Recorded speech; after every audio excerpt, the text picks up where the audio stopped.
Sí, aquí estoy. Ok, perfecto. Entonces, ahí estamos. Ingeniero, ¿me ayuda con la grabación, por favor? Y damos inicio cuando me indique. Ya está iniciada, doctor. Perfectísimo, muchas gracias. Bueno, primero que nada, buenas tardes. En nombre del Pleno del Consejo Nacional de la Judicatura, le damos la bienvenida a todas las personas que se han conectado este día para el inicio del ciclo de conferencias que tiene que ver con la ley penal para adolescentes. Una temática de mucha importancia, de mucha envergadura y sobre todo de mucha vigencia actual que nos enmarca y nos comienza a tratar de hacer un cambio de paradigma, algunas situaciones que tenemos respecto a esta temática, la ley penal juvenil y todo lo que tiene que ver con los adolescentes en conflicto con la ley penal. A partir de ahí, bueno, creo que algunas personas por acá no me conocen, pero soy el doctor Alcide Guandique, soy el coordinador especializado en el área de Derecho Privado y Procesal. Sin embargo, actualmente me encuentro colaborando también de manera ad honorem como coordinador en el área de Ley Penal Juvenil, colaborando con la dirección y con subdirección en esta temática. Pues como les decía, a nombre del Pleno del Consejo Nacional de la Judicatura, del equipo de la Escuela de Capacitación Judicial, porque se están conectando bastante en este momento, y pues a nombre de todas las personas que hacemos posible este ciclo de conferencias, pues les damos la bienvenida a este ciclo, como les decía, de conferencias en Ley Penal Juvenil. Y pues este día, el ciclo de conferencias está contenido de 6 conferencias que van a ser los miércoles de 2 de la tarde a 4 de la tarde. A partir de ahí, la primera tiene que ver con un aspecto de mucha importancia y sobre todo es como el inicio, por eso que lo colocamos de primero, para poder entender toda la temática que pues nos lleva a este fenómeno tan importante como lo es el conflicto de los adolescentes con la ley penal. A partir de ahí, pues la primera se llama el corpus juris, es decir, todo ese cuerpo normativo que se relaciona con los adolescentes en conflicto con la ley penal, para lo cual tenemos una especialista en la materia, que es la doctora Karen Lisset Echeverría Guevara, que es la que nos va a impartir la primera conferencia. A partir de ahí voy a leer un pequeño extracto de su currículum y decirles que ella es doctora en Derecho por la Universidad de Granada, España, es licenciada en Ciencias Jurídicas por la Universidad Centroamericana José Simeón Cañas, es abogada y notaria, es docente y tutora virtual certificada, posee formación en derechos humanos, mujeres, género, niñez y adolescencia, prevención de violencia, migración, desplazamiento forzado, atención a víctimas y en derecho penal juvenil.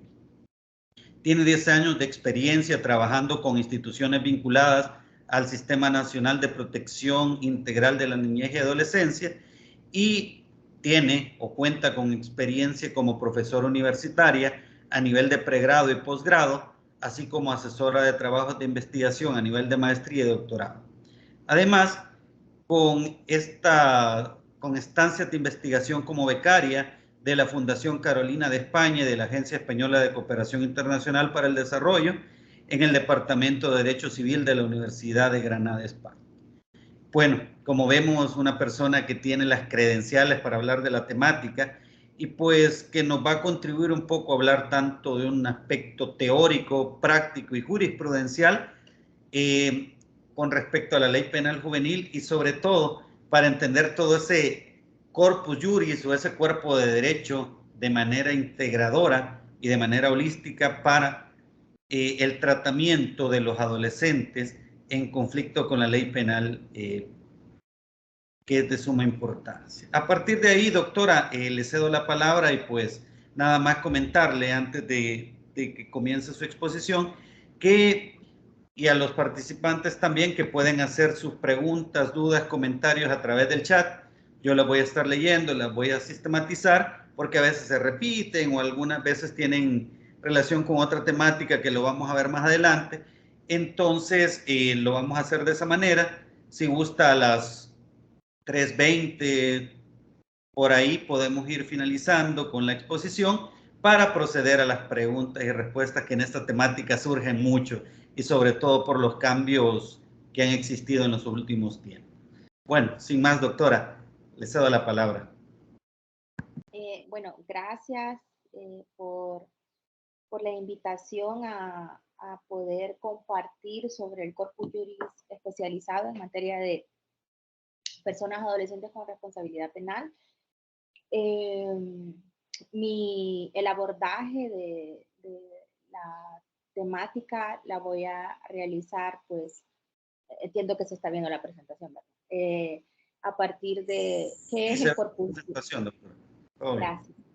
¿Qué es el Corpus Juris? Es decir, brevemente, qué es lo que comprende el Corpus Juris especializado.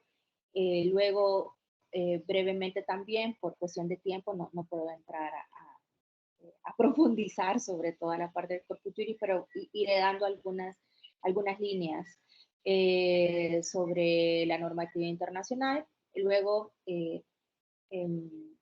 tal como iré explicando durante la exposición, todo este Corpus Juris pues, contiene ciertos lineamientos, ciertos estándares que deben ser atendidos por los estados partes. Entonces, en el tercer abordaje de la exposición vamos a estar hablando de estos estándares, algunos de los estándares a los que se ha referido son muy importantes retomar a partir de estos instrumentos que conforman el Corpus Juris. Y por último, me referiré brevemente a alguna jurisprudencia de la Corte Interamericana de Derechos Humanos, de tal manera que trataré en un lapso de 60 minutos aproximadamente de poder realizar un abordaje general sobre lo que es el Corpus Juris, porque en el transcurso de las demás conferencias pues ya seguirán profundizando ciertos temas que tienen que ver con las personas adolescentes en conflicto con la ley penal. O personas con responsabilidad penal.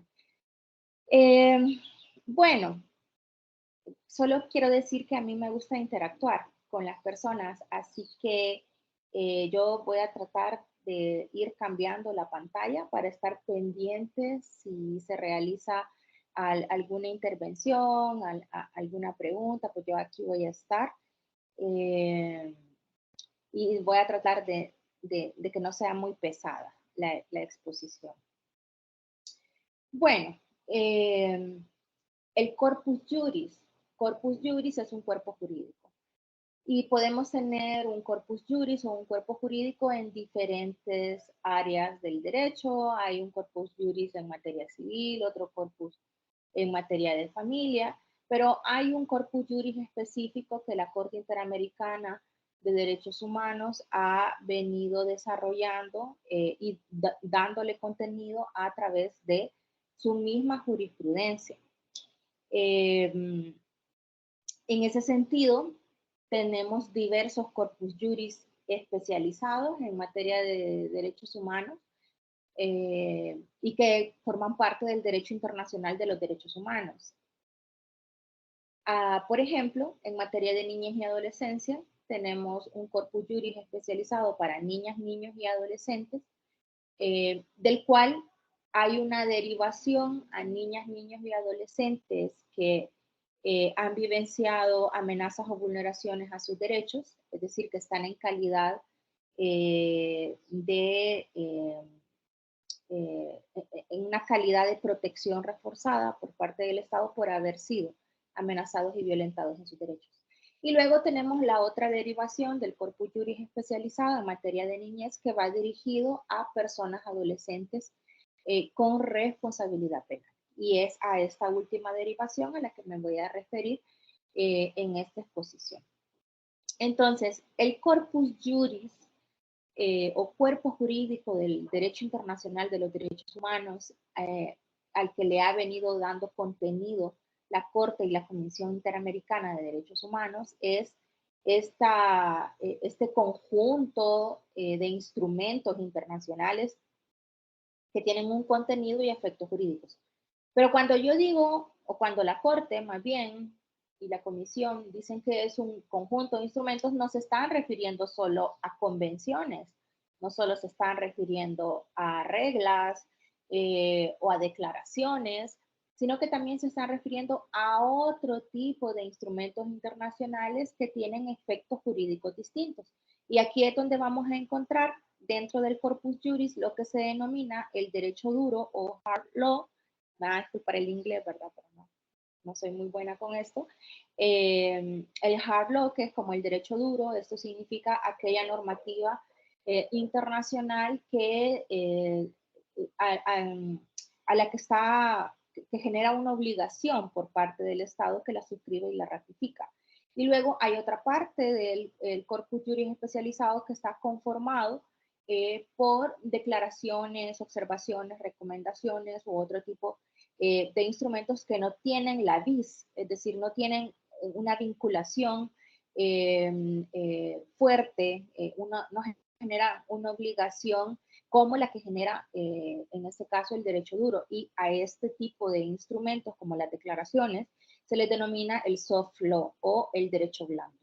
Entonces, para la Corte Interamericana de Derechos Humanos, tanto las normativas o los instrumentos del derecho duro, del hard law, como las normativas del derecho blando, soft law, conforman el corpus juris del derecho internacional de los derechos humanos. Es decir, todas tienen un valor y por eso mismo la misma Corte señala, ¿no? Tienen un valor por su contenido, aunque tengan efectos jurídicos distintos, precisamente por los que les señalaba, ¿verdad? No es lo mismo el efecto jurídico de un convenio que tiene fuerza para exigirse o incluso en materia de supervisión por parte de los organismos de derechos humanos, que una declaración. No va a tener la misma fuerza y aunque tengan efectos jurídicos distintos, lo importante es que van a ayudar, ¿no?, a hacer todas las orientaciones que los estados deben de acatar en el cumplimiento de las obligaciones que retoma cuando suscribe y ratifica tratados internacionales y sobre todo a aquellos estados que han aceptado la competencia de la Corte Interamericana de Derechos Humanos. Bien, esto es como un preámbulo. Acá hay diversidad de personas conectadas, entonces creo que habrán personas que ya conozcan a qué se refiere el corpus juris y habrán otras personas que no sepan o sea su primer acercamiento a la palabra corpus juris. Entonces es muy importante hacer esta mención. Entonces, este corpus juris va a estar comprendido por tratados, por convenciones, por resoluciones, por declaraciones, incluso informes de relatoría de la Comisión Interamericana de Derechos Humanos y otro tipo de decisiones adoptadas por los órganos de derechos humanos internacionales. En el caso específico de niñez y adolescencia, el órgano específico que conoce sobre el cumplimiento de los derechos de las niñas, niños y adolescentes independientemente de la situación en la que se encuentran, es decir, independientemente de si están en responsabilidad penal o si están en una situación de protección. Independientemente de eso, el órgano encargado de hacer una supervisión y de emitir lineamientos, recomendaciones y observaciones va a ser el Comité de los Derechos del Niño. Por tanto, en materia penal, en materia de responsabilidad penal, serán muy importantes también, no solo la jurisprudencia de la Corte Interamericana de Derechos Humanos, no solo la normativa internacional específica para personas adolescentes en conflicto con la ley, sino que también va a ser muy importante retomar las directrices de la Convención sobre los Derechos del Niño y también aquellas recomendaciones que surjan por parte del Comité de los Derechos del Niño, que es el organismo verificador del cumplimiento de la Convención, que aplica también a personas con responsabilidad penal. Y luego también serán importantes las recomendaciones que genere la misma Comisión Interamericana en sus visitas ad hoc, en este caso El Salvador, o también las recomendaciones que se adopten por parte o que se emitan por parte de la Relatoría de Niñez y Adolescencia, que tiene la misma Comisión Interamericana de Derechos Humanos y que ya se ha pronunciado en los temas de personas adolescentes en conflicto con la ley penal. y ha emitido informes que también vienen a robustecer este corpus juris o este cuerpo jurídico especializado en materia de personas adolescentes en conflicto con la ley penal o personas con responsabilidad penal. Creo que está siendo más amigable eh, eh, eh, mencionar personas con responsabilidad penal que en conflicto con la ley penal. En conflicto con la ley penal pareciera eh, que es algo que ha tenido que revisarse, ¿no? Analizarse sobre el impacto que tiene decir adolescentes en conflicto con la ley penal. No obstante, todavía está en mucho uso esta expresión, pero por otro lado, se está, a partir de estas reflexiones, prefiriendo hablar de adolescentes con responsabilidad penal. Bien, dentro de esa normativa internacional que les señalaba, pues tenemos en primer lugar la Convención sobre los Derechos del Niño. Y cuando hablamos de la Convención de los Derechos del Niño, no vamos a hablar solo de la normativa que queramos pensar que aplica a las personas adolescentes con responsabilidad penal, sino que a, a las personas adolescentes les van a aplicar todos los derechos. Es decir, por estar dentro de un proceso ante una infracción penal, no es que están perdiendo sus derechos, no es que ya no son seres humanos, no es que dejaron de ser adolescentes y se convirtieron en adultos, no. La convención establece que todos los derechos que regula y todas las obligaciones que establece a los Estados partes están dirigidas tanto a la niñez y la adolescencia en protección como la niñez y la adolescencia con responsabilidad penal. Es decir, se le aplica a todas y a todos las niñas y niños independientemente de la condición en la que se puedan encontrar. Entonces, el pilar base en materia de corpus juris especializado para personas con responsabilidad penal va a ser siempre la Convención sobre los Derechos del Niño y sus protocolos facultativos, especialmente el tercer protocolo facultativo que es relativo a las comunicaciones, a un procedimiento de comunicaciones que ha sido suscrito y ratificado por el Estado de El Salvador allá por 2014. Entonces, este protocolo le da le genera a las niñas, niños y adolescentes, independientemente de la situación en la que se encuentren, por lo tanto, están incluidas las personas con responsabilidad penal, e incluso a personas interesadas en garantizar el interés superior de ellos y de ellas, a poder presentar una comunicación al Comité de los Derechos del Niño para informar cuando un Estado está incumpliendo las normas de la Convención sobre los Derechos del Niño. Entonces, este protocolo también es muy importante en materia de responsabilidad penal, porque sabemos que algunas veces, y esto no es, esto es algo regional, no voy a hablar de El Salvador, o sea, esto es algo regional. Sucede que en el caso de las personas adolescentes, por encontrarse en una mayor desventaja por su edad y por su situación de vulnerabilidad, cuando están dentro o se inicia un procedimiento o un proceso penal en materia juvenil, son vulnerados, ¿no? O sea, hay que decirlo.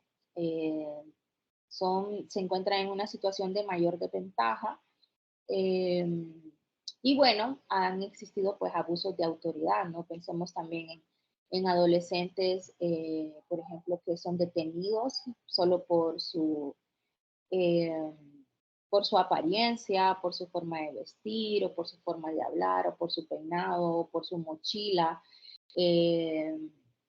Este tipo de discriminaciones también suceden y han sucedido a nivel regional y por eso hay casos que ha conocido la Corte Interamericana de Derechos Humanos precisamente por el trato que se le brinda a las personas adolescentes que son detenidas, ¿no? Y muchas veces estas situaciones ocurren desde el momento o desde el primer contacto que las personas adolescentes tienen con las autoridades de seguridad pública. Entonces, es precisamente a raíz de todas estas situaciones, eso y muchas otras cosas más, que el Comité de los Derechos del Niño emitió ese tercer protocolo facultativo para que las niñas, niños y adolescentes y en especial personas adolescentes con responsabilidad penal puedan informar al Comité de los Derechos del Niño del incumplimiento o de arbitrariedades que puedan estar realizando los estados partes.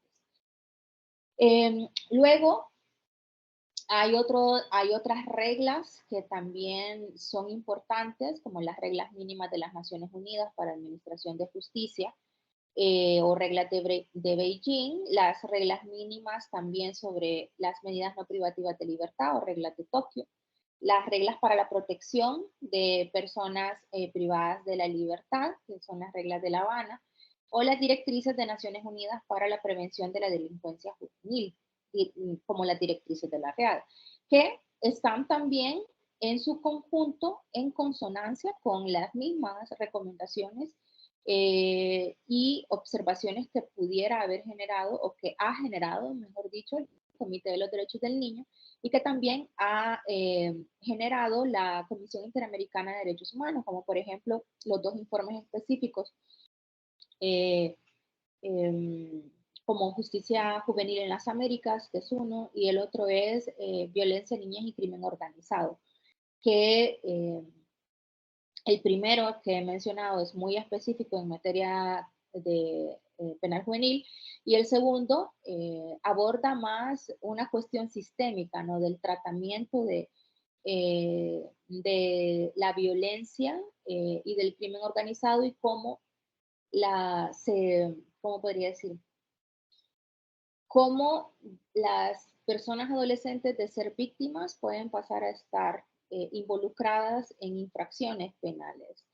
Y que si no pasa por un análisis de contexto, que si no pasa por un análisis interseccional, muy fácilmente puede responsabilizarse y culparse a las personas adolescentes, pero es la misma Comisión Interamericana la que nos lleva a pensar o a repensar y a reflexionar qué rol está jugando el Estado, qué rol están jugando las autoridades y qué rol está jugando la sociedad y la misma familia para prevenir que una persona adolescente esté involucrada en actividades ilícitas o que cometa infracciones penales. Entonces, como les digo, todas las reglas, toda la normativa, no solo es la parte de las declaraciones o convenciones, sino cómo estas se van complementando con el derecho blando.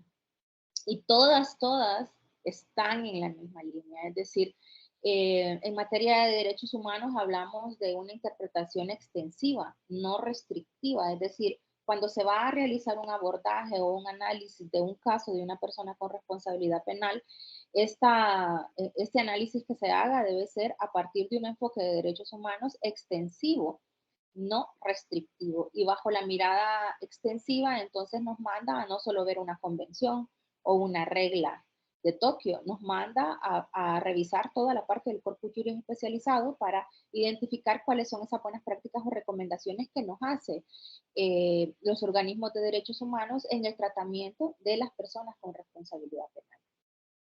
Otras normativas importantes son las directrices de acción sobre el niño en el sistema de justicia penal o directrices de Viena, los principios básicos para la aplicación de programas de justicia restitutiva en materia penal, la Declaración de Lima sobre justicia juvenil restaurativa, las reglas de Nelson Mandela referidas al tratamiento de reclusos y las reglas de Van Gogh que están referidas al tratamiento de las reclusas y medidas no privativas de la libertad para las mujeres delincuentes. Importante señalar que parte del análisis interseccional que se hace y que por tanto va a requerir la aplicación del corpus juris especializado por medio de un control de convencionalidad, es que no nos vamos a referir solo a estas normativas específicas que se refieran a personas con responsabilidad penal, sino que nos vamos a referir también a otro tipo de normativas que estén íntimamente vinculadas. Por ejemplo, si estoy haciendo un análisis de un caso de una adolescente mujer con responsabilidad penal, ya no solo voy a aplicar estas normativas y la convención, sino que va a haber un análisis de género y un análisis interseccional en el que voy a integrar también la convención para la eliminación de todas las formas de discriminación contra la mujer. Es decir, voy a integrar la CEDAW. Y dependiendo del contexto en el que se haya desarrollado todos los hechos, en el que ha sido partícipe esta adolescente, también podría ser que aplicara la Belén do Pará. Entonces, el corpus juris, que está conformado por toda esta normativa, nos manda también a hacer un análisis holístico e integral. Y de hecho, en materia de personas adolescentes con responsabilidad penal, por las mismas directrices de la Convención sobre los Derechos del Niño a nivel internacional, nos dice, la mirada, el análisis debe ser holístico e integral, no puede ser una mirada aislada o parcial para el tratamiento que haya que darles a estas personas adolescentes.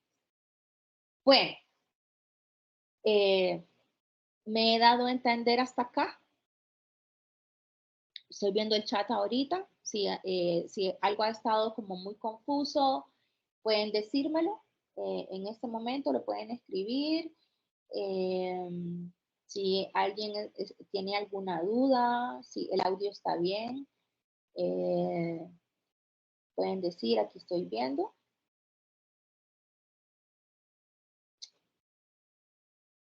Bueno, me parece entonces que vamos bien, así que voy a continuar. Me voy a adelantar un poco más en esta exposición y voy camino a hablar de estándares. A ver, ¿qué es un estándar? El corpus juris nos da una riqueza de información y de contenido para trabajar en materia penal juvenil. Es decir, con todo lo que hemos avanzado en el desarrollo del corpus juris, de la jurisprudencia de la Corte Interamericana, de los informes del Comité de los Derechos del Niño o de la Comisión Interamericana, así como otros, como por ejemplo UNICEF o el Instituto Interamericano del Niño, que también se han pronunciado o han realizado estudios sobre personas con responsabilidad penal.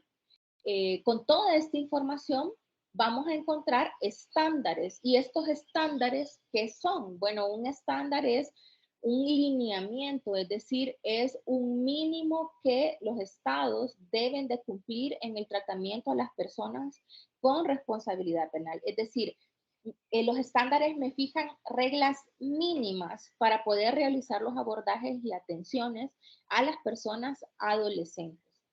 Y yo me voy a referir a algunos estándares que se han venido desarrollando tanto en la observación, en las observaciones generales del Comité de los Derechos del Niño, que me voy a referir algunos estándares contenidos en la observación general 10, la 13, la 10, 12, 13, 14 y 24, que voy a referir brevemente, pero luego habrá otros estándares que en la misma sintonía del comité también han sido emitidos por la Comisión Interamericana de Derechos Humanos, y luego tenemos una de las opiniones consultivas de la Corte Interamericana de Derechos Humanos también, ¿no? que nos genera estos estándares o estos lineamientos mínimos a los que están obligados las autoridades. Es decir, cuando hablamos de Estado, estamos hablando como un Estado, como las autoridades, independientemente del rango, por así decirlo, que tengan. Es decir, tan responsable es una tomadora de decisiones, una persona tomadora de decisiones como puede ser una jueza, un juez, un magistrado, una magistrada, o un fiscal, o alguien de la Procuraduría, por ejemplo. Tan responsables pueden ser esos tomadores de decisiones como las personas servidoras públicas que no son tomadoras de decisiones, que en este caso también son los miembros de equipos multidisciplinarios que están en la misma administración de justicia, los colaboradores, colaboradoras judiciales y policías, independientemente de rango que pueda tener un policía. Es decir, todas las personas que en algún momento van a tener contacto con una persona adolescente con responsabilidad penal están obligadas. Es decir, Para el corpus juris no hay cargos más importantes que otros, es decir, todas las personas son servidoras públicas, todas están investidas del poder del Estado, independientemente si es jueza, si es juez, si es colaboradora judicial, si es colaborador, si es secretario, o sea, eh, si es policía nacional, civil, independientemente del rango que tenga, todas son personas servidoras públicas y al estar investidas del poder del Estado son titulares de obligación. Entonces, el corpus juris es en materia de responsabilidad penal adolescente.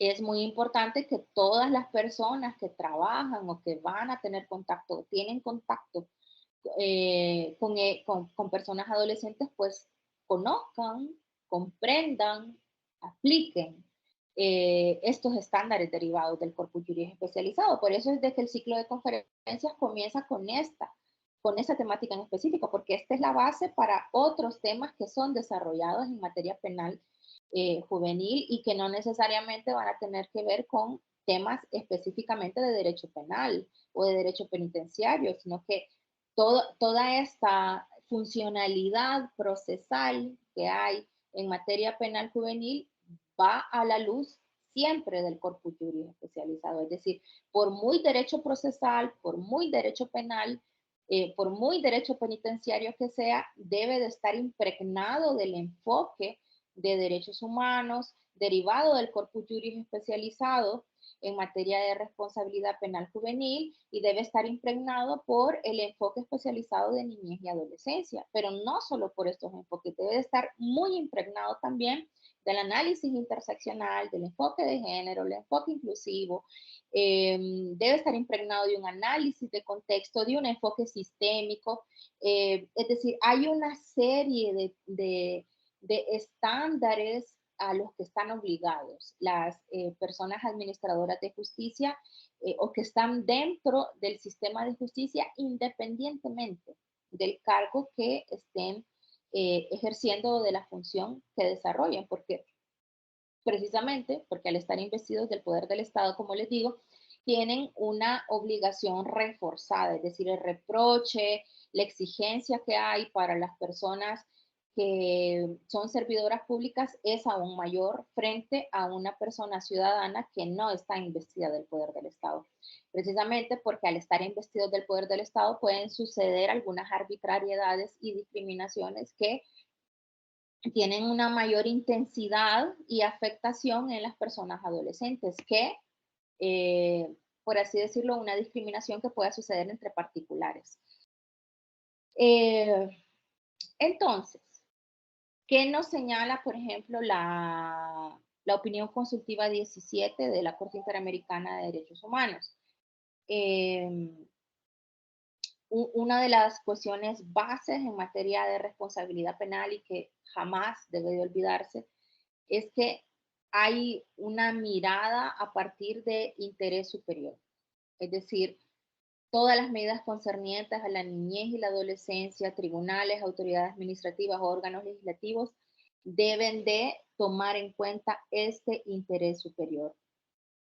Y dentro del marco del interés superior, también es importante que las autoridades garanticen toda esta efectividad de los derechos que las personas adolescentes con responsabilidad penal tienen. Como les decía, las personas adolescentes que están dentro de un proceso penal juvenil no han perdido todos sus derechos. Es decir, hay unas limitaciones, pero no significa que dejaron de ser adolescentes o que se les va a dar un tratamiento como si fueran personas adultas, porque no lo son, aunque parezcan físicamente de una mayor edad o estén físicamente aparentemente más desarrollados, no son adultos, no son personas adultas, son personas adolescentes y esto es algo en lo que el Comité de los Derechos del Niño y la Corte insisten.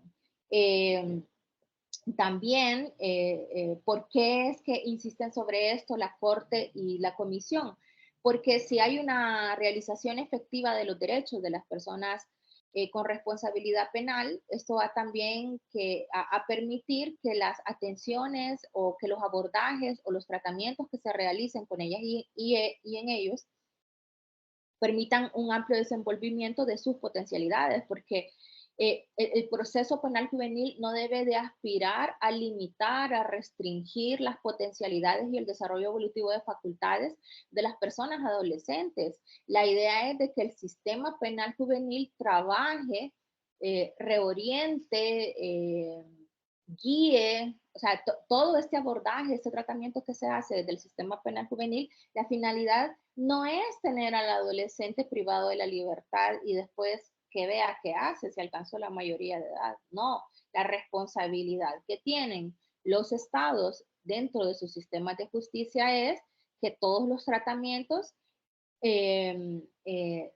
fortalezcan y potencien el desenvolvimiento, el desarrollo evolutivo de las facultades de las personas con responsabilidad penal. Y así también la Comisión Interamericana de Derechos Humanos en el informe sobre justicia juvenil y derechos humanos en las Américas también ha señalado, ¿no?, que todas las instituciones deberán de garantizar la operatividad del sistema de justicia juvenil, tomando en todo momento en cuenta la edad, la situación de vulnerabilidad, porque aunque estén dentro de un proceso penal, siguen estando en una situación de vulnerabilidad, ya no solo por la edad, ya no solo por el desarrollo evolutivo de facultades, sino por encontrarse en un proceso penal. Es decir, hay 3 condiciones específicas de vulnerabilidad que les ponen en una mayor desventaja que al resto de adolescentes. Y esto yo no quiero decir que se está justificando la acción de las personas adolescentes. No, separemos. Una cuestión es el reproche penal que puede haber desde la mirada penal a una persona adolescente que ha infringido la norma, pero eso no quiere decir que voy a maltratar, que voy a violentar a las personas adolescentes solo porque han cometido una falta. Yo creo que aquí todas las personas cometemos faltas, ¿verdad? Solo que tenemos unas faltas que entran en el marco de infracciones penales y otras que no. Pero el hecho aún de haberse cometido infracciones penales no es justificante para maltratar o para desatender la efectividad de los derechos y el desarrollo evolutivo de facultades de las personas adolescentes. Esto es muy importante señalarlo. Y es a esto a lo que se viene refiriendo constantemente la Comisión Interamericana. Importante también el trato que se le brinden, como les decía, o sea, es un trato que debe de ser acorde a la dignidad y al valor que tienen las personas adolescentes con responsabilidad penal. El trato y la educación que se le brinde debe de fomentar ese respeto, no solo entre las mismas personas adolescentes con responsabilidad penal, sino el respeto no solo entre sus pares, sino respeto entre autoridades. Pero eso no significa que voy a respetar a la autoridad y que la autoridad no me va a respetar. Es decir, hay una reciprocidad en el respeto que debe de garantizarse. Y en ese sentido deben de ser orientadas las personas adolescentes. También señala, por ejemplo, la observación general número 10 del Comité de los Derechos del Niño, que debería el sistema de justicia alejarse de métodos estrictamente punitivos, ¿verdad? Sabemos que en países de Latinoamérica, en la región, hay estas como políticas criminales que buscan reducir la edad o ampliar la edad más bien de responsabilidad penal adolescente y bajar la edad. Si la tenía en 16 la bajan a 12 años, a 14, a 10 años, porque creen de que esta es la manera de confrontar, ¿no? De poder intervenir las infracciones juveniles que se están dando. Pero estos métodos o esta política criminal generalmente es una política criminal tal como lo señala, y lo voy a decir literal, como lo dice el comité, la comisión y la corte, son estrictamente políticas criminales populistas, es decir, que solo buscan el aplauso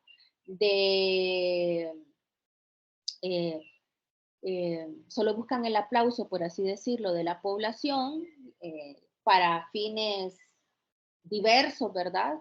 pero realmente no están atacando la raíz de la problemática de por qué una persona adolescente infringe la norma, es decir, ¿por qué llega a eso? ¿Qué hay detrás de eso?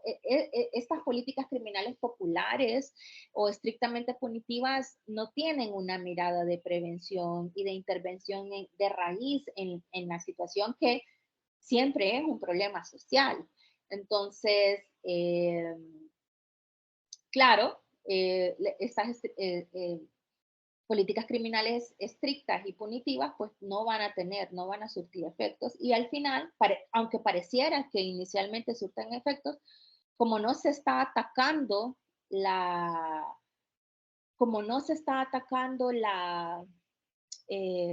raíz de la problemática, que como digo, es social, entonces parece como un cambio favorable, pero está en lo superficial, está por encima.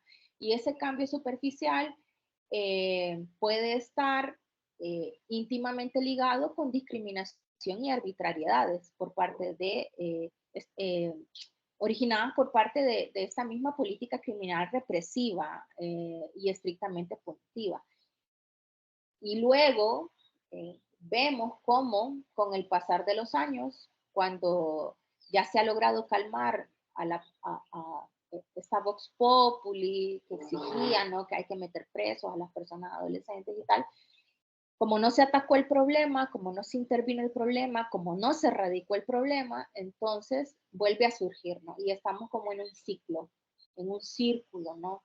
Donde se vuelve a repetir la misma situación con el pasar de los años.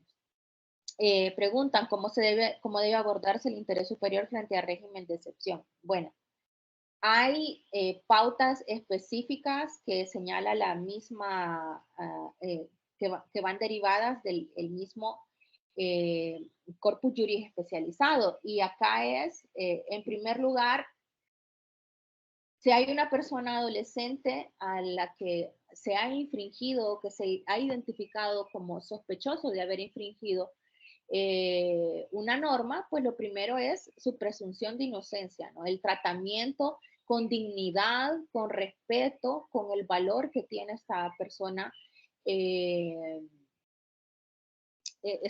por el hecho de ser titular, ¿no?, de ser sujeta de derechos.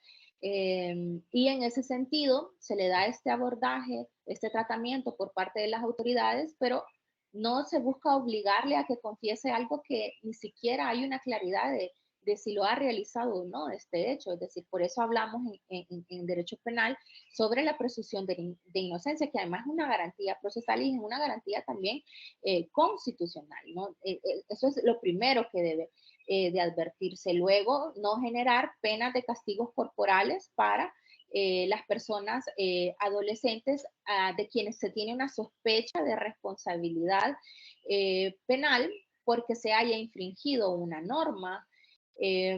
También garantizarle, y esto lo iba a decir más adelante, pero ya que me preguntan, garantizar el tema de la audiencia y el derecho de opinión, ¿no? Es decir, debe de haber personal específico y especializado para realizar los abordajes en las intervenciones, garantizar una persona de confianza, que puede ser una familia, un familiar o una persona afín de la adolescente o el adolescente que le acompaña durante todo el proceso penal. Y luego la medida que es básica, aplicar interés superior, derecho de opinión, que es la contraparte del interés superior, pero también acá es que la privación de libertad va a ser la menos preferida, es decir, las autoridades deben de preferir aquellas medidas socioeducativas que no implican necesariamente o que no vayan a implicar la privación de libertad. Y si hay una privación de libertad, debe ser por el menor tiempo posible. Dentro del régimen de excepción, en materia de interés superior, pues hay que garantizar que las autoridades de seguridad no estén ejerciendo una discriminación o actos arbitrarios solo por la vestimenta o por la apariencia que pueda tener una persona adolescente. Es decir, la protección de las personas adolescentes es reforzada. Si a nosotros y a nosotras nos tienen tienen una obligación de protección, que somos personas adultas, con las personas adolescentes, con la niñez. La protección es aún mayor, es reforzada, es doble la que debe de haber. Entonces, la exigencia es aún más grande en el caso de las autoridades de seguridad y las autoridades de justicia. Entonces, toda autoridad de justicia que pudiera tener una sospecha debe de estar no basada en su mente, ¿no? En que, es que, bueno, estamos en el régimen y yo veo que este adolescente tiene un tatuaje y quizás se lo ha hecho de una calcomanía, ¿verdad? Entonces, yo lo voy a detener porque ha de ser miembro de una organización de crimen organizado. Y en nombre de la seguridad pública, yo lo voy a detener. No, hay que tener cierta evidencia o si fuera, por ejemplo, flagrancia, que es diferente, ¿verdad? Pero no es que yo por cómo se viste una persona adolescente o por la mochila, por ejemplo, han sucedido casos de personas adolescentes detenidas porque su mochila era de la mochila de plástico transparente, ¿no? Entonces, ¿cómo se asocia que la mochila de plástico transparente, donde se miran los cuadernos, está relacionada con aquellos adolescentes o aquellas personas adolescentes que viven en comunidades problemáticas? Entonces hay que detenerlo porque es de esa organización. Eso es arbitrario. O, por ejemplo, hacer una detención arbitraria de una persona adolescente sin decirle qué es lo que sucede, qué es lo que pasa, de qué se le acusa, explicarle sus derechos, y hacerlo porque es hombre. Y iba caminando a las 7 de la noche y los hombres adolescentes no tienen que andar caminando. Entonces, es miembro de una organización de crimen organizado. Es decir, el tratamiento de interés superior de personas adolescentes dentro del marco de régimen de excepción, a partir de la mirada de interés superior, lleva a quitar o a eliminar estos estereotipos o prejuicios que se pueden tener respecto de las personas adolescentes, sobre todo cuando están en unas zonas que son consideradas como territorios rojos o como territorios peligrosos, porque lo que se hace es meter en un solo saco a todas las personas de diversa comunidad por unos pocos y ya se criminaliza, se discrimina, estigmatiza y se excluye a los demás, a las demás personas solo porque están dentro de ese territorio. Quiero ver qué más están preguntando. ¿Cómo debe entenderse la aplicación del interés superior en el caso de adolescentes miembros de pandillas a quienes se les imputa el cometimiento de 10 o más homicidios agravados? Bueno, en materia de interés superior implica un análisis y una evaluación de 10 elementos del interés superior que establece la Observación General número 14 del Comité de los Derechos del Niño, y que también pueden complementarse con las reglas específicas de interés superior que están establecidas en la Ley Crecer Juntos, que obviamente al tener el carácter de especial y en materia de niñez y adolescencia, independientemente de la situación en la que se encuentren, va a estar por encima de las demás que puedan regular algo específico, como por ejemplo en materia penal juvenil. O sea, siempre va a estar por encima la Ley Crecer Juntos, y hay que aplicar los parámetros que establece la Ley Crecer Juntos y en consonancia siempre con la Convención. Entonces, esta aplicación del interés superior va a pasar por una evaluación de los elementos del interés superior. Y estos elementos que nos señala la Observación General 14, que son 7, que están referidos a la situación de vulnerabilidad, al tema de seguridad, que están referidos a la opinión, que están referidos a temas de educación, a los entornos familiares, aunque sean personas con responsabilidad penal, debe de pasar ese análisis. Es decir, las autoridades judiciales deben de realizar ese análisis, esta metodología que plantea la Observación General número 14 del Comité de los Derechos del Niño, tomando en cuenta también los parámetros establecidos por la Ley Crecer Juntos respecto al principio de interés superior. Luego vendrá un análisis interseccional, es decir, Interés superior también implica la aplicación de, y con base en la situación de vulnerabilidad que puedan presentar las niñas, niños y adolescentes independientemente de su situación, la aplicación de enfoques específicos. Decir, ¿por qué una adolescente, una persona adolescente, ¿por qué habría cometido 10? ¿Por qué se le imputarían el cometimiento de 10 o más homicidios agravados? O sea, no centremos solo la mirada en la persona adolescente. ¿Qué hay detrás? ¿Qué viene? ¿Qué ha pasado en la familia? ¿Qué es lo que pudo haberse prevenido y no se hizo? O sea, aquí hay una...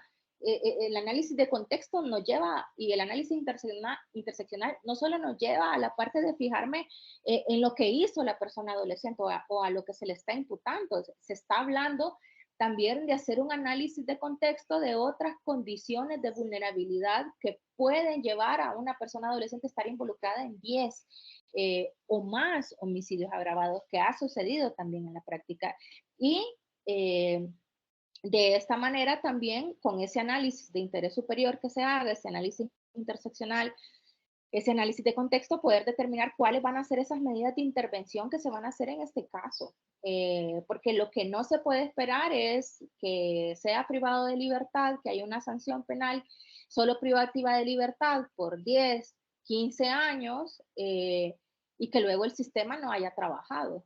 Porque este adolescente va a alcanzar la mayoría de edad en el sistema penal. Va a haber una transición del sistema penal juvenil a la transición del sistema penal de las personas adultas. Entonces, ¿cuáles son las intervenciones que a partir de ese análisis de interés superior va a realizar la Administración de Justicia? Esto es a grandes rasgos. Permítanme que estoy leyendo. ¿Será suficiente justificante los arraigos, principalmente el arraigo escolar, con los que pueda contar una persona adolescente para imponerle una medida de cumplimiento en medio abierto, cuando está siendo procesado por un delito grave y que además de la gravedad del hecho se pueda poner en riesgo la integridad de la integridad de la víctima por el hecho de que el procesado sea puesto? Las medidas, esto va muy en consonancia con lo anterior. La decisión que tome la autoridad judicial, ya sea que decida una medida no privativa de libertad o una medida socioeducativa, van a partir de este análisis de contexto, análisis interseccional, este análisis de interés superior, es decir, no solo va a la parte de las reglas que establezca el mismo Código Penal y la Ley Penal Juvenil. Tiene que hacer una integración, por eso se dice que el abordaje es integral y holístico. Y por eso el corpus juris especializado lleva a la aplicación de diferentes enfoques a un solo caso. Y a esto se le llama también el enfoque diferenciado, no poner una regla general para todos los casos, porque todos los casos no son iguales y cada caso tiene sus propias particularidades. Entonces, decidir si va a ser suficiente justificante solo el arraigo será algo a lo que llegue, será algo a lo que tendrá que concluir la autoridad judicial después de haber hecho análisis de contexto. Es decir, ya no solo es la parte de si está estudiando, hay que ver el tema de la familia, de la comunidad. Hay que ver un tema de educación con la misma persona adolescente, cómo proteger esto sin desproteger, porque la idea no es generar una desprotección a la persona víctima, sino proteger también a esta persona víctima en su humanidad y evitar que pueda ocurrir una revictimización dentro del mismo proceso penal y que pueda venir derivada de la decisión judicial. Entonces, por eso es muy importante este análisis de contexto del que les estoy hablando. ¿Cómo interactúa el corpus juris con adolescentes con responsabilidad penal cuando las nuevas reformas son punitivas, preventivas y de eso en virtud de la evidente juventud y la limitante de optar a una adaptación controlada a la sociedad? Bueno, yo creo que sabemos la respuesta a esta pregunta, ¿no? El corpus juris me dice una cosa, pero las autoridades están realizando otra. Entonces, la pregunta es, ¿estamos aplicando el corpus juris o no lo estamos aplicando? ¿Qué responsabilidad pueden tener los estados por no aplicar el corpus juris especializado? Si el corpus juris me dice que no debería de tener reformas como las que han sucedido acá y a nivel regional, porque esto no solo pasa acá, esto pasa también a nivel regional. No lo vean como que puede pasar aquí o no pasa, no, sucede a nivel regional. Y como les digo, por eso es que la Corte ha llegado a conocer casos de violaciones a derechos dentro del el mismo desenvolvimiento de las autoridades de seguridad pública. Pero en el caso de reformas como las que han habido en los últimos 5 años, que lo que se prefiere es tener manos duras en materia penal juvenil, esto ha sido observado por el Comité de los Derechos del Niño. ¿Y por qué lo ha venido observando el comité? Pues estas consecuencias negativas, o sea, todas estas medidas represivas estrictas de mano dura, mano súper dura y otras manos duras que puedan haber, todos estos abordajes, todos estos tratamientos, al final no benefician el desarrollo de la persona adolescente. Es decir, no le está creando herramientas ni le está reorientando para regresar a la vida cotidiana, comunitaria y reinsertarse a la sociedad en apoyo y acompañamiento del mismo sistema de justicia y de la familia, de la comunidad. Lo que está haciendo es consecuencias muy negativas en el desarrollo armonioso, sobre todo porque estas medidas generalmente represivas o estas reformas van acompañadas de priorizar la privación de libertad o detenciones administrativas, como ha estado sucediendo en algunos años en la región.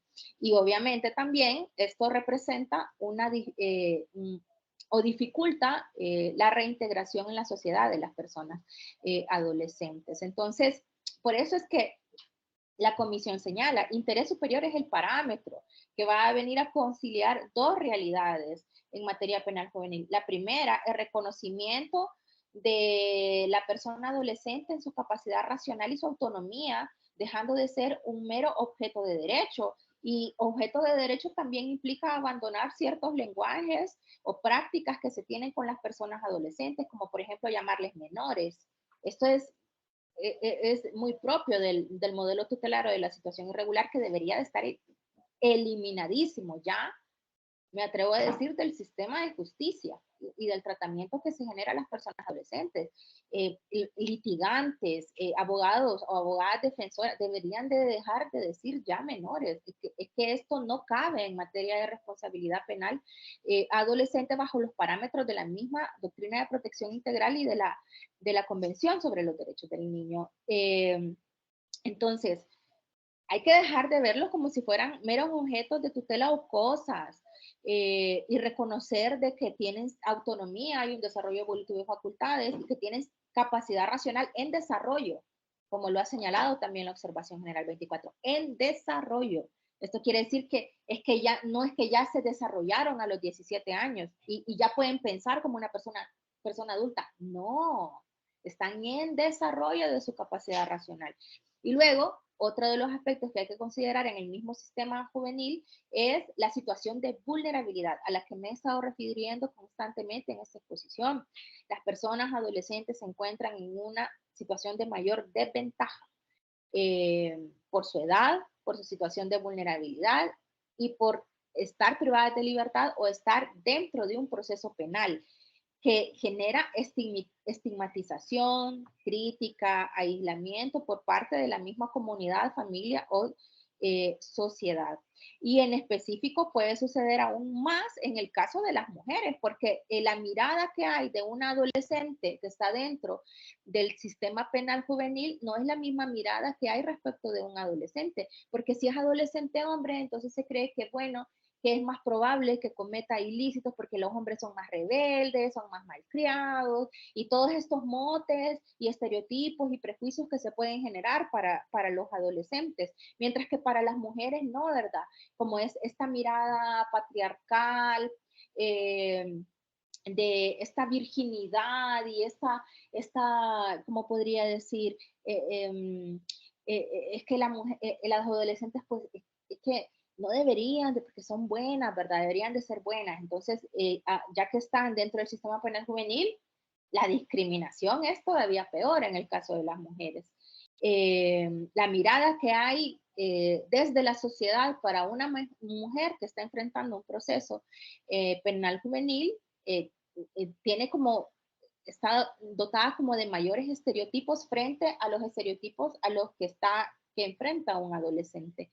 Que no quiero decir que no enfrenten ambos enfrentan estereotipos, pero la fuerza de ese estereotipo es mayor en el caso de las mujeres, porque las mujeres tenemos que ser buenas, virginales, cuidadosas y todo, ¿verdad? Y un hombre se puede esperar que no sea virginal, que no sea cuidadoso, que no se porte bien, por así decirlo. Pero en el caso de las mujeres sí, ¿verdad? Entonces, el momento en el que esa mirada estereotipada de las mujeres se rompe, entonces es que viene como esta mayor exclusión, esta mayor discriminación para las adolescentes.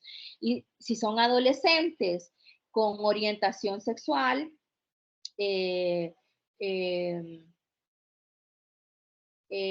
no, con identidad de género diversa, claro que se van a encontrar en una mayor situación de vulnerabilidad.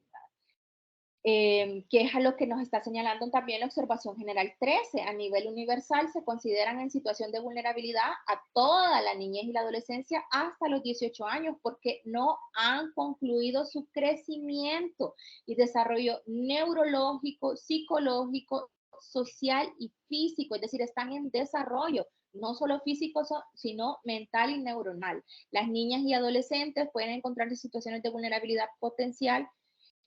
Son especialmente quienes están con responsabilidad penal real o aparente, o que han cometido algún ilícito penal real o aparente o están en conflicto con la ley. Luego también la misma observación general número 24 nos refuerza y nos dice que el tratamiento diferenciado se justifica no solo por el desarrollo físico y psicológico que pueden tener las personas adolescentes respecto de las personas adultas, sino que hay una menor culpabilidad y se les aplica un sistema distinto con un enfoque diferenciado e individualizado.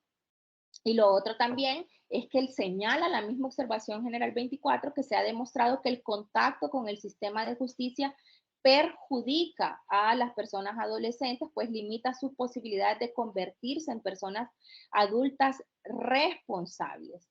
Y acá es donde viene a enfatizar el Comité de los Derechos del Niño en esta observación general, esta medida de prevención, es decir, cómo prevengo que las personas adolescentes vayan a estar vinculadas o vayan a infringir la ley. ¿Qué es lo que está haciendo el sistema de protección? ¿Qué es lo que está haciendo el gobierno local? ¿Qué están haciendo las municipalidades? Y acá es donde habla del enfoque sistémico al que me referí hace algunos momentos.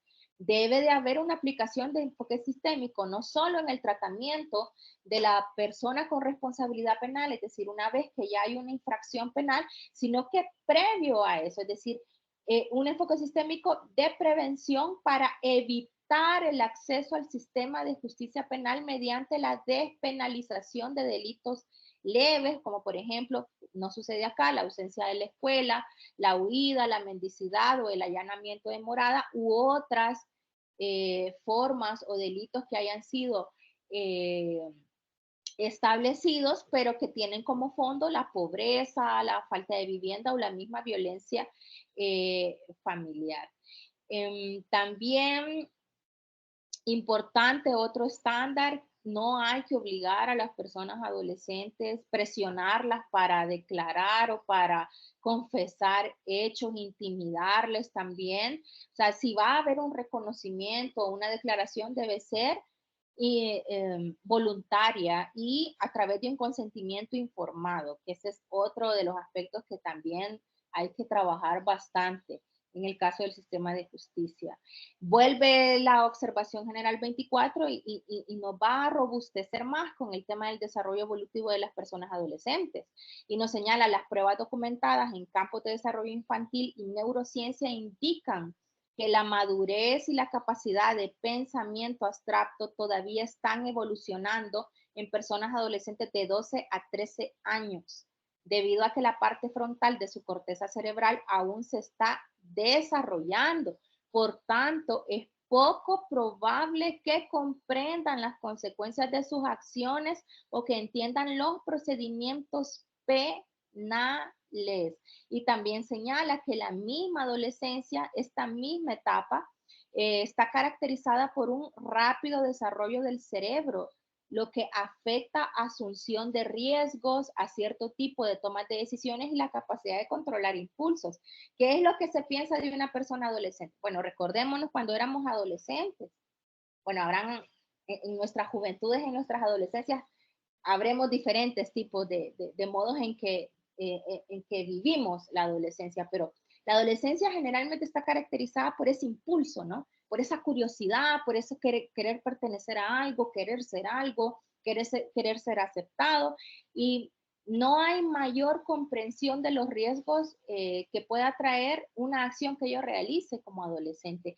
Y esto ya no es desde nuestra vivencia, sino que está demostrada científicamente, como lo señala la misma observación general número 24. Por eso es que se dice, ¿cómo va a tratar a una persona adolescente como si fuera adulta? Es que no lo es, todavía está desarrollándose. Incluso señala la misma observación general 24 que los últimos descubrimientos que llama a los estados partes a que tomen nota de los últimos descubrimientos científicos y a que eleven la edad de responsabilidad penal en países en los que la edad está muy baja.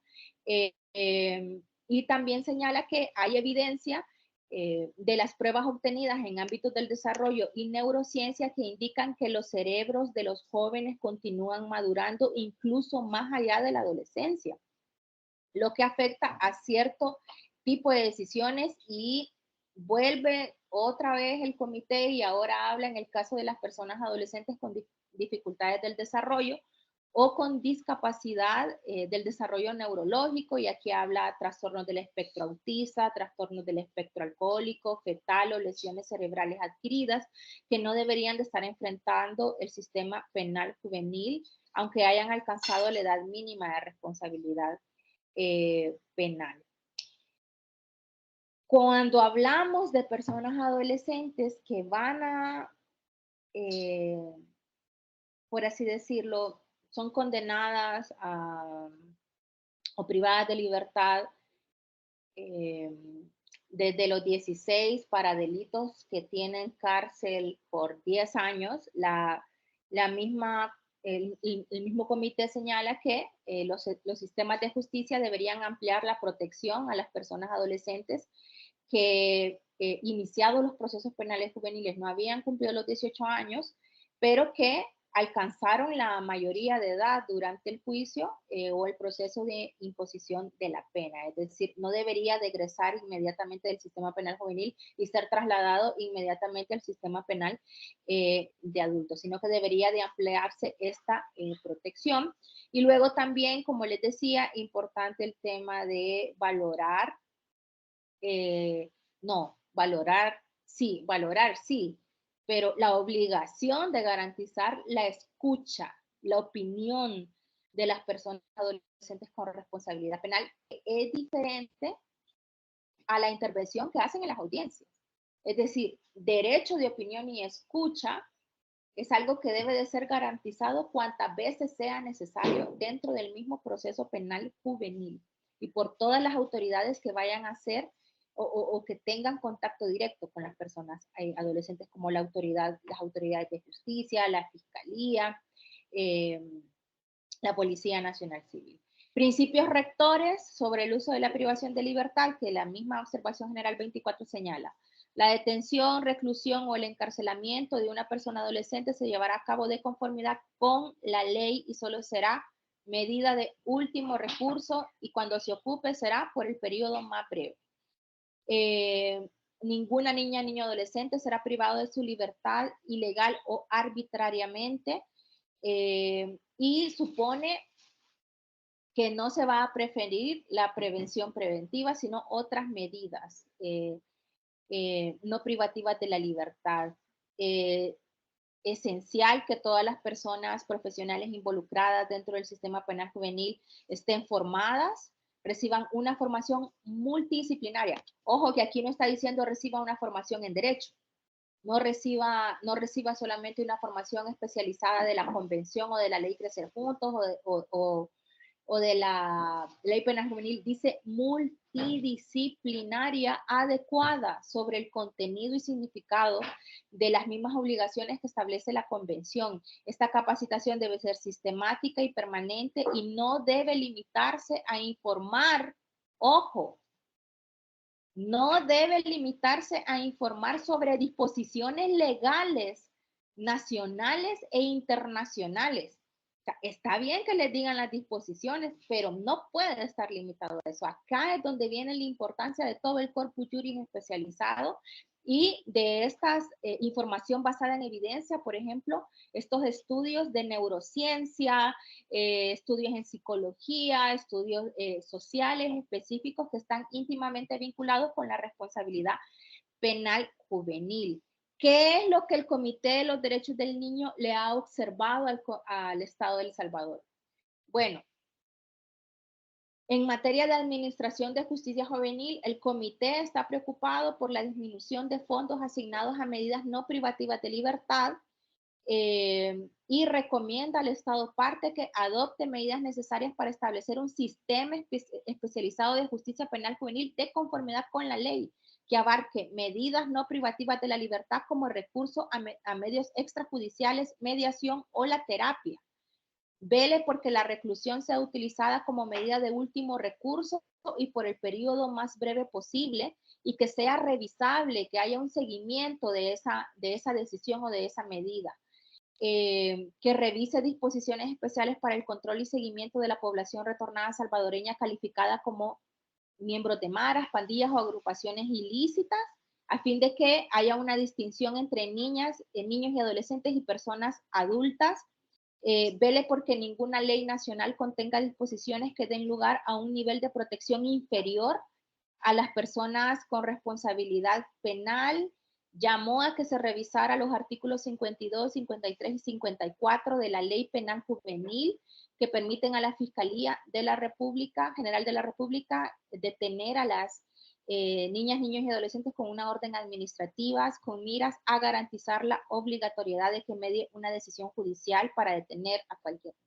Luego, aquí hay otras medidas también, medidas inmediatas para prevenir e investigar a fondo las muertes de las personas adolescentes durante la detención y prevenir violencia entre las mismas personas adolescentes que están en detención, mejorar la educación y la formación profesional en los centros de detención de justicia juvenil, establecer un sistema de denuncias independientes y confidencial al que puedan acceder las personas adolescentes con responsabilidad penal, proporcionar formación sistemática sobre la convención y sobre las normas de justicia juvenil a la policía, los funcionarios, fiscales y jueces, pero esta formación sistemática es multidisciplinaria. O sea, el mismo estándar que nos está señalando la Observación General 24 nos dice, esa formación no puede ser eminentemente jurídica. Tiene que ser una formación multidisciplinaria dirigida para todas las personas del sistema penal juvenil. Y bueno, aquí hay otras medidas como de sensibilización para eliminar la falsa percepción entre la población, los legisladores y los agentes del orden de que las personas adolescentes son responsables de la mayoría de delitos, que es una de las razones por que hubieron las reformas a la ley penal juvenil, ¿no? Porque se decía de que los delitos habían aumentado porque las personas adolescentes estaban delinquiendo más y eran las responsables de los delitos y de los actos violentos y que gozan de impunidad gracias al mismo sistema especializado de justicia penal juvenil. Esto es como parte de estas mismas observaciones que el Comité de los Derechos del Niño hizo allá por 2019 al Estado de El Salvador. Este año tiene el Estado de El Salvador que informar, tiene que presentar su próximo informe periódico al Comité de los Derechos del Niño. Habrá que ver qué avances o qué es lo que el Estado ha hecho para poder avanzar en el cumplimiento de esas recomendaciones, de esas observaciones que ha emitido el comité. Veamos. Bueno, Estados Unidos no es signatario de la convención, pero no la ha ratificado, entonces tiene reserva en ese sentido, no sé si la va a ratificar, es el único estado que no ha ratificado la Convención sobre los Derechos del Niño, por lo tanto aplica sus propias leyes federales. Es un caso aparte de Estados Unidos, no justificable en materia de tratamiento de las personas, pero sí hay que decirlo que no ha ratificado la convención. Jurisprudencia y doctrina. Bueno, jurisprudencia, para ir cerrando, caso Instituto de Reeducación del Menor versus Paraguay, sentencia del 2 de septiembre de 2004. Esta es una jurisprudencia de la Corte Interamericana en materia de derecho a la vida, cuando el Estado se encuentra en presencia de niños privados de libertad, tiene la obligación adicional, es decir, esta protección reforzada establecida en el artículo 19 de la Convención Americana, y debe de asumir su posición especial de garante con mayor cuidado y responsabilidad para tomar medidas especiales orientadas al interés superior de las personas adolescentes. Luego tenemos el caso Mendoza y otros versus Argentina, que es de 14 de mayo de 2013, que habla también sobre esta protección reforzada que las autoridades deben de aplicar y sobre la aplicación también, evaluación y aplicación del interés superior del niño, de niño, niña y adolescente, dirigido a garantizar la máxima satisfacción de los derechos. Señalaba que la prisión y reclusión perpetua de niños son incompatibles con el artículo 7.3 de la Convención Americana, pues no son sanciones excepcionales, no implican la privación de la libertad por el menor tiempo posible, ni por un plazo determinado desde el momento de su imposición, ni permiten revisión periódica de la necesidad de la privación de libertad de los niños. Luego tenemos el caso Hermanos Landaeta, Mejía y otros versus Venezuela, que es del 27 de agosto de 2014, que refuerza también el contenido del derecho a la libertad personal, no puede deslindarse del interés superior y del carácter que reviste la posición de garante del Estado respecto de las personas con responsabilidad penal. El caso Bulacio versus Argentina también, que es de 18 de septiembre de 2003, que manda a los estados a salvaguardar los derechos de personas adolescentes detenidas, especialmente su derecho a la integridad personal, y que se les separe de las personas detenidas que sean adultas. Señaló también que las personas encargadas de los centros de detención deben estar debidamente capacitadas para el desempeño de su cometido. Y que las personas adolescentes tienen derecho a establecer comunicación con sus familias, a que se les brinde asistencia y defensa. Bien, esto es rápidamente sobre la jurisprudencia. Esta presentación entiendo que se les va a proporcionar. A ver, yo tengo dos preguntas. Yo sé que ustedes puede que tengan preguntas, pues yo les quiero hacer una pregunta.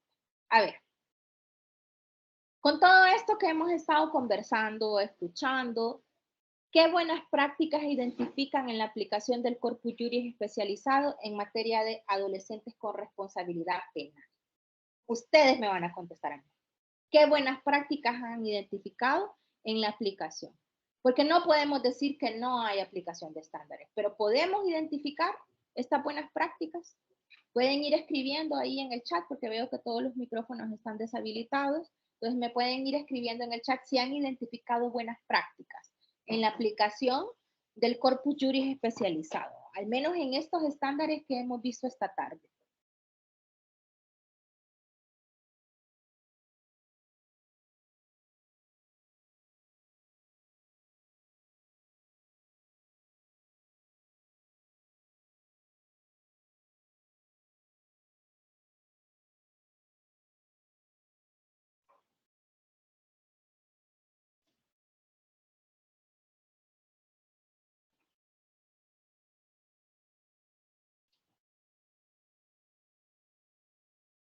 Veamos, sistema de justicia, porque veo autoridades acá del sistema de justicia. Elevar la edad de las personas penalmente responsables, juzgados especializados, centros de internamiento especializados, son buenas prácticas que nos están aportando en el chat. Muchas gracias. ¿Alguien más? Otras personas que nos puedan aportar.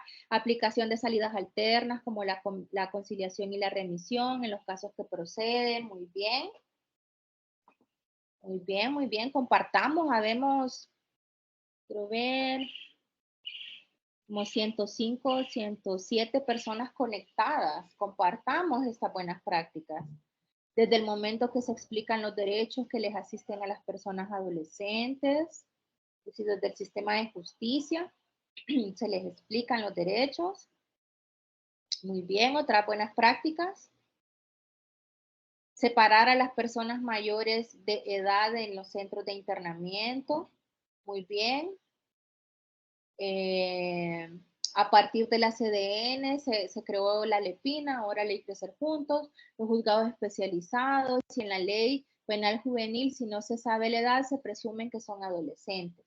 La priorización del interés superior de las personas adolescentes con responsabilidad penal.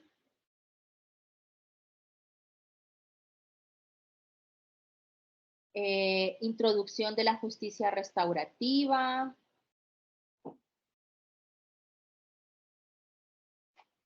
Diligenciamiento oportuno. Muy bien, muchas gracias por esta lluvia de ideas que estamos haciendo, estos aportes. En lo personal tengo la oportunidad de brindar asistencia a detenidos en general, pero el trato que se le brinda es diferente a las personas mayores de edad. Proceso judicial diferente a las personas mayores de edad, incorporación de justicia restaurativa, separar a personas adolescentes del acto de detención de personas adultas y se hacen actas de separado, aplicar prácticas restaurativas, muy bien. Que las prácticas restaurativas no están dirigidas solo a la persona con responsabilidad penal, sino también a la víctima, ¿no? Centros, se les brinda clases, talleres, es decir, diferentes programas. Entonces, en los centros se brindan diferentes programas a las personas adolescentes con responsabilidad penal. Muy bien. Vamos a ver. Aquí vi que alguien me había puesto. ¿Qué sucede con la discriminación de niñez y adolescencia LGBTIQ de parte de las autoridades en los centros escolares? Bueno, si estamos hablando, porque hay personas con responsabilidad penal que también están escolarizadas, ¿no? No es solo las personas que no tienen responsabilidad penal. Si hay discriminación, entonces que hay que hacer la denuncia a la Junta de Protección de la Niñez y la Adolescencia. O sea, ¿qué sucede? Lo que sucede es que hay una vulneración del derecho de las niñas y niños a la igualdad y no discriminación. Entonces, independientemente del entorno en que suceda, debe de informarse inmediatamente a la Junta de Protección, que es la autoridad administrativa competente para conocer de estos casos.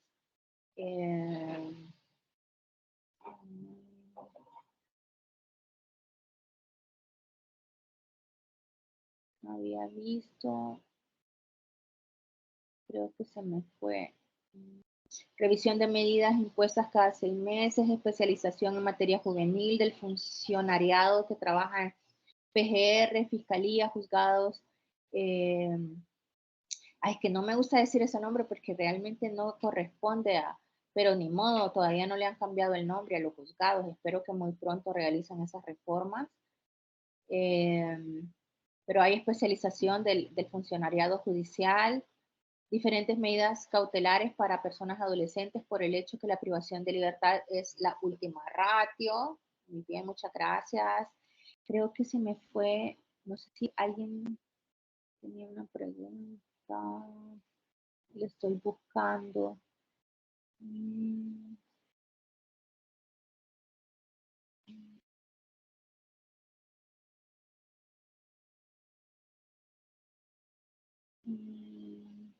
Creo que se me perdió.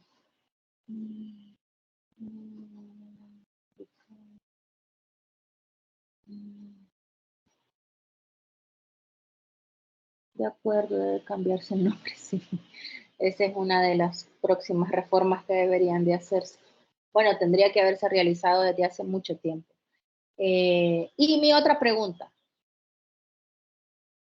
¿Qué retos identifican? Es decir, ¿qué retos identificamos en la aplicación del Corpus Juris especializado en materia de personas adolescentes con responsabilidad penal? Hemos compartido buenas prácticas, pero ¿qué retos? ¿Qué nos hace falta? ¿Qué está siendo una dificultad para aplicar todos estos estándares del Corpus Juris?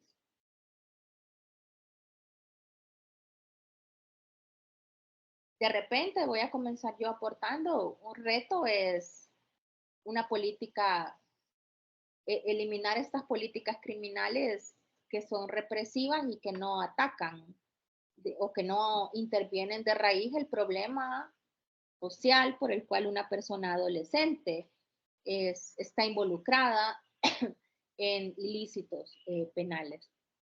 Eso es, digamos que un gran reto, cambiar esta mirada que busca más bien el aplauso colectivo, pero no está atendiendo no está atendiendo de raíz la problemática en materia penal de adolescentes. Creo que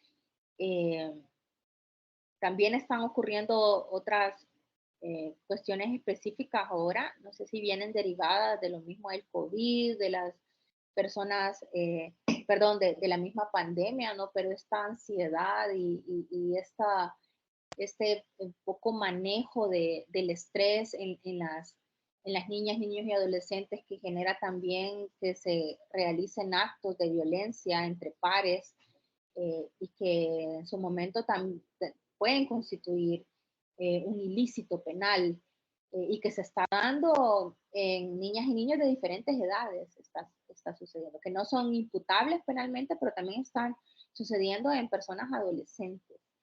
Creo que también es un reto, ¿no? Hay que revisar cómo ha impactado la pandemia y el COVID-19 en las niñas, niños y adolescentes, y sobre todo cómo ha impactado también sus entornos, las familias, las comunidades, y todo ese estrés que se ha venido acumulando a raíz de la pandemia, porque parece que estamos bien, porque no usamos mascarilla y andamos tranquilos y tranquilas, pero ¿de verdad estamos bien o necesitamos apoyo?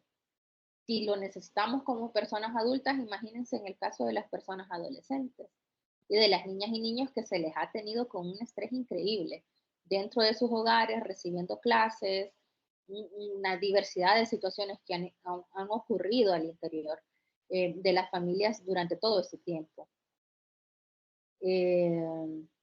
Otras buenas prácticas. Algunos jueces aplican el control de convencionalidad en sus decisiones. Es una buena práctica, pero es un desafío porque todas las autoridades judiciales están obligadas a aplicar el control de convencionalidad. El tema de presupuesto, ¿no? Asignar más presupuesto a los programas, hacer un análisis de la realidad socioeconómica, que se implementan programas efectivos que involucren a personas adolescentes en actividades que los beneficien y así pueda integrarse efectivamente a la sociedad. Falta de valoración y fundamentación bajo los parámetros de instrumentos internacionales ratificados, es decir, falta análisis del corpus juris, del análisis de convencionalidad.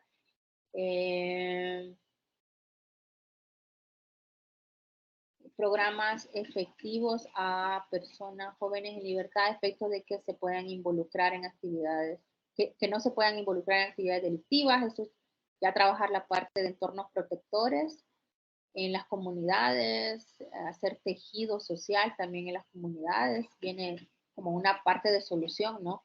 A este reto y desafío, que las políticas disciplinarias estatales vaya aparejada a oportunidades reales para las personas adolescentes, especialización de todas las personas operadoras del sistema, sin excepción, hasta el conserje, hasta el seguridad que está en la puerta del juzgado, debe de estar capacitado, debe estar formado. ¿Por qué? Porque va a tener contacto en algún momento con una persona con responsabilidad penal, aunque sean 5 minutos, pero en esos 5 minutos pueden pasar una infinidad de cosas, desde discriminación, acoso sexual, etc. Entonces, el sistema de justicia está obligado a garantizar que todas las personas que trabajan en el sistema de justicia estén formadas, sin desmerecer los trabajos meramente administrativos o de servicios generales, por así decir, como la gente ordenanza, recepcionistas, etc. Las personas adolescentes con la medida de internamiento o de medio abierto deben incluírseles en su inserción social a sus núcleos familiares a fin de cumplir con los fines de la medida. ¿Por qué es importante entornos familiares? Nacemos en una familia y familia va a ser, la familia es una mirada extensiva, no solo es lazos consanguíneos, sino es aquella afinidad o empatía o empatía que yo pueda tener con otra persona y que la considero como parte de mi familia. Dejemos de considerar a la familia solo como los que son de mi sangre. Y este entorno familiar es favorable para las personas adolescentes. Por eso es necesario que todas las medidas vayan aparejadas con esta vinculación, con este fortalecimiento familiar. Bueno, ya hemos hecho una lluvia de aportes. Entonces vi que hace un ratito el doctor está encendiendo su cámara y bueno, ya me asusté porque quizás estoy hablando mucho, ya no estoy cuadrando los tiempos. No, para nada. Lo que pasa es que estábamos probando aquí algunas situaciones de carácter técnico que me daban unos errorcitos, pero ya lo solventamos. No, doctora, para nada. De hecho, creo que para mí y todos los participantes que están en este día en la conferencia, creo que por nosotros mejor que continúe hablando porque nos estamos nutriendo bastante, sobre todo en situaciones que pues sí son bastante nuevas, incluso la jurisprudencia que está planteando, algunos de nosotros no las conocíamos respecto, por ejemplo, a la Corte Interamericana, y pues la verdad, todos los aportes que han dado las personas que nos acompañan ahora, pues aquí vamos tomando nota, de hecho, en los desafíos, los retos, las propuestas y todas las situaciones. Yo creo que este aprendizaje colaborativo que estamos haciendo es de suma importancia para